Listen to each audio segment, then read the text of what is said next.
കല്ലെടുക്കുന്ന പോരാട്ടത്തിന്റെ കലിയടങ്ങാത്ത പടയാളികളായി പടക്കളത്തിലേക്ക് നടന്നിറങ്ങിയ പോരാളികൾ ഒരു പുറത്ത്, മറുപുറത്ത് അക്ഷരനഗരിയുടെ പോരാട്ട ഭൂമിക്കെന്നും ആത്മാഭിമാനത്തിന്റെ നക്ഷത്ര ചാതുര പകർന്നു പടക്കളത്തിൽ പായും പുലികളും പന്തയ കുതിരകളെ പോലെ നടന്നു കയറുന്ന പോരാളിക്കൂട്ടങ്ങളായി പാലായുടെ വജ്രായുധങ്ങൾ നീലൂരിന്റെ പോരാളികൾ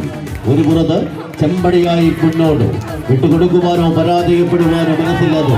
പരാജയ മരണതുല്യമായി എഴുതി ചേർത്ത പോരാളി കൂട്ടങ്ങൾ ഒരു പുറത്ത് ഇന്നിന്റെ പടക്കളത്തിലേക്ക് വിജയം തങ്ങൾക്ക് അനുകൂലമായി സമ്മാനമെന്ന് ഉറപ്പിച്ച് പടയോട്ടത്തിന്റെ പാഠാവിൽ പത്തനംതിട്ടയുടെ പടയാളികളുമായി ഏറ്റുമുട്ടുവാനുള്ള യോഗ്യതയൊരുക്കുവാനുള്ള പോരാളികൾ ആവേശത്തിന്റെ അലകളിൽ ഉയർത്തി പോരാട്ടത്തിന്റെ ഭൂമിയിലേക്ക് വീറും വാശിയുടെയും പര്യായ പദങ്ങൾ എഴുതി ചേർത്ത് ജയപരാജയങ്ങളുടെ ജാതകം കുറിക്കുവാനുള്ള പടയാളികളും പടക്കോപ്പുകളുമായി പൈകയുടെ മണ്ണിൽ സംഘടിപ്പിക്കപ്പെട്ട ലയൺസ് ക്ലബ്ബ് സംഘടിപ്പിക്കപ്പെട്ട രണ്ടാമത് അഖില കേരള വടംവലി മത്സരത്തിന്റെ 20,000 രൂപയിൽ തുടങ്ങി